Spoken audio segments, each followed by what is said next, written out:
You will see learning adventures A to Z.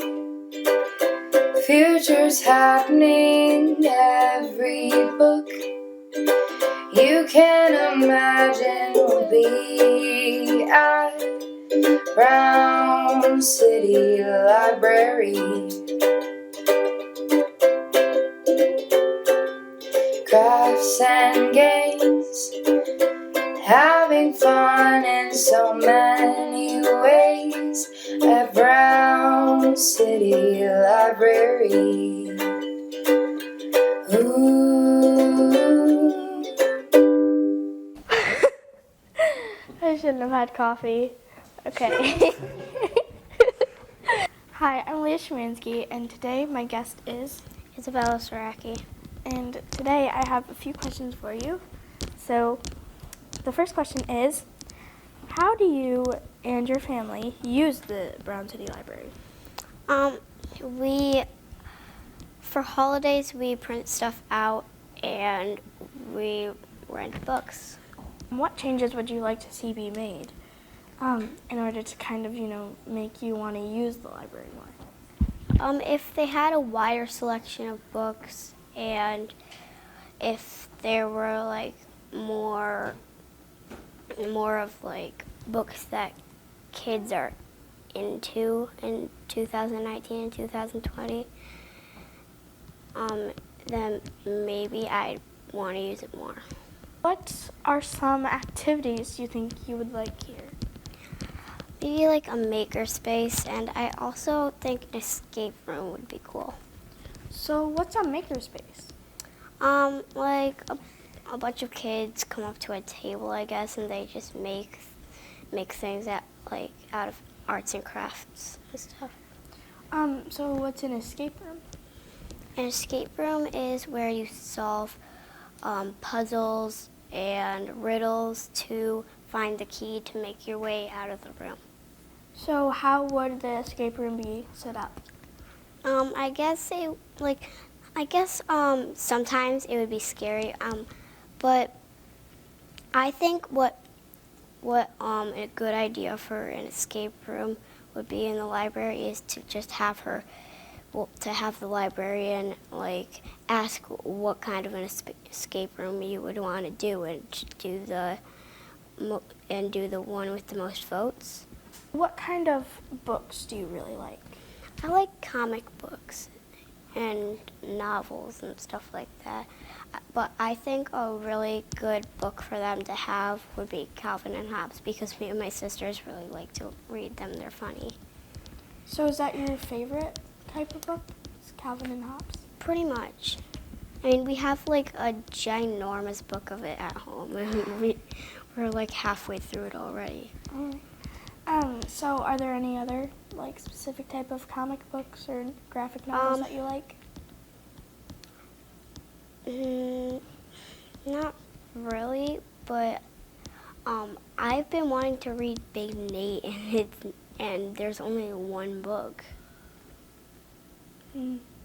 So you mean at this library there's only one book? Yeah, pretty much, because whenever I look for it, I only see one book. So like you said earlier, you want to see more? Yeah. If there were some classes, what do you think you would really like seeing? If there were classes, I think I would like there to be a music class, an art class, if people struggle in math, a math class, and science and stuff like that. Pretty much all the classes in school, just to help you catch up. Yeah, and I noticed that in elementary school there's no art, and that's sad because I really wanted to take art when I was in elementary, so yeah, it'd be cool if the library could have an art class. I'm here with... I'm Neil Kohler, Superintendent of Brown City Schools. And today I'm going to be asking you a few questions about the Brown City Library. Okay. Okay, so first of all, how do you and your family use the library? Our family, I'd say for the most part, my two younger children, Tate and Delilah. Tate is almost 7, Delilah's 4. They go weekly or bi-weekly, and they'll get a bag of books that they can bring home and read with us.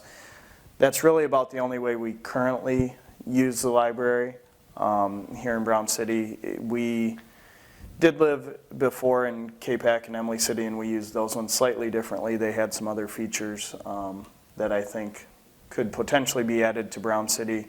With the example at Emily City, there was a story time that we would take the kids to weekly for preschool age kids. There was also during the summer some events that were brought in on a weekly basis, more for the 3rd through 6th grade age level.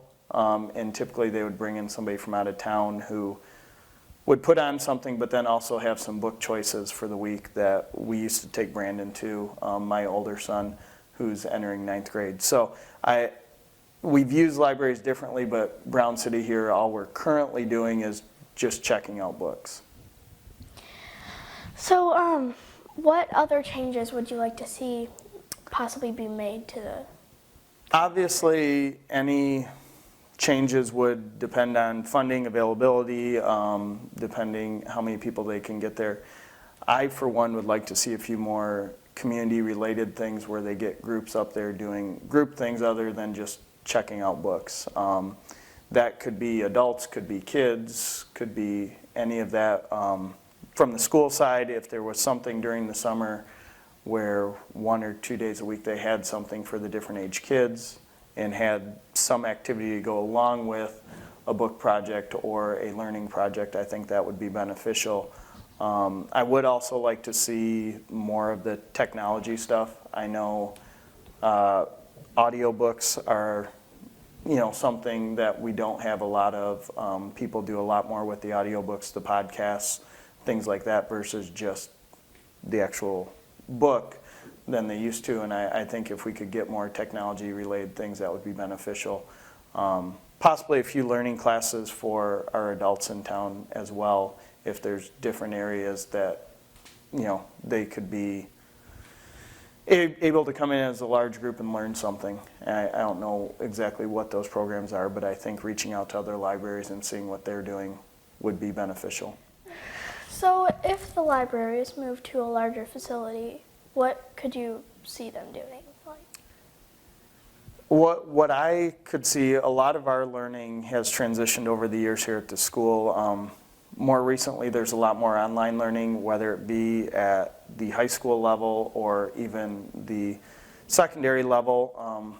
Could be for colleges, could be for trades. We have a lot of our students who, go into the college and are required to take an online course now. So let's say I'm a student at SC4, for example, and I go on campus, take 2 courses. I easily could also go up to the library if there was a nice workspace. For some online courses throughout the day, it might be a better learning environment than the kids sitting at home. Yeah. I also have other resources in the library to use. If it was in a larger space and had, I guess, dedicated areas for things, that might be more beneficial. Our current library setup is fairly open, fairly lacking in some of the technology, but if you had a technology corner, more for adults or something, or a technology area for kids, I even look at coming up and doing interactive things together from a kid's standpoint. Maybe there's a program where they come up and they do a story time, but then they act it out or something, more of a play area that's interactive. I even when I taught, I don't think everything needs to be quiet and peaceful all the time. Kids aren't that. And so if I were to go into a library now and I hear noise, but they're interacting and they're learning and they're having fun, I think that's a good thing too. And I think if you had spaces for that, we could have other things for our families and our kids to come up and do. One nice thing, as a parent, it gives them a chance to interact with their child in a learning environment where they probably feel comfortable, but there's also adult things to do. I know the one library we used to go to had a train table, and when Tate was younger, that was the thing he gravitated to all the time before we got books, but he was excited to go up there to have his playtime for 20, 30 minutes, and then we got a few books, and we still got the learning side with the reading and all of that. Yeah. And so, what do you think would make your kids want to go up to the library besides just, for books?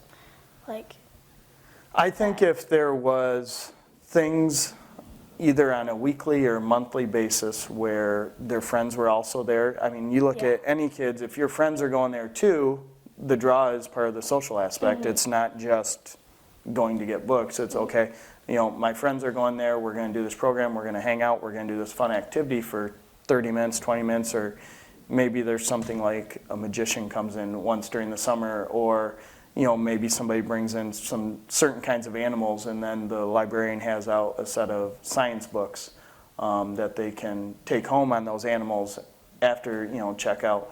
I think things like that to get the kids interested in whatever the learning thing is that the library is trying to promote. And I think the librarian plays a key role in that, the community plays a key role, the parents play a key role. It's everybody helping to promote that learning. The nonfiction stuff, obviously we can all Google it now and just find the answer, but getting that hands-on piece with it and then having the actually learning resource to take home, and maybe they read a book on the certain animal that's brought in. If somebody, let's say, has a small alligator or something they bring in, and take a book home on reptiles, and learn for the week. And maybe there's a follow-up activity the following week for the kids that came both weeks. Yeah. Maybe there's some incentive for those kids who come multiple weeks. Could I see some tutoring and other things being done out of there as well? Yes. One resource from the high school side with our SAT testing is Khan Academy, that as our students use that more, it's geared right towards their learning and what their low areas are to help them improve and score better on the test. If we had a space for that with some resources from the high school side, I think would be beneficial. You take a kid who might not have the best internet service at home, or I know there's a lot of kids that do use the library for the Wi-Fi now, but it's mostly just to go on their phones. If we had a Khan Academy time and we bought them pizza to come up or something, would they come up? Maybe. And now they're using that for their learning time as well. All right, thanks, Leah, for coming up. I appreciate time chatting with you today. I am hopeful that our city library can get revamped a little bit, and possibly a new facility, and find things that are better for not only you but other students at Brown City Schools and other community members in town, whether they be students or adults. I think a transition into something that offers more for the community is great, and fully supportive, and whatever Brown City Schools can do to help with the transition, we're all in. So thank you. Yeah, you're welcome. Thank you for your time and input. You will see learning adventures A to Z. Futures happening, every book you can imagine will be at Brown City Library.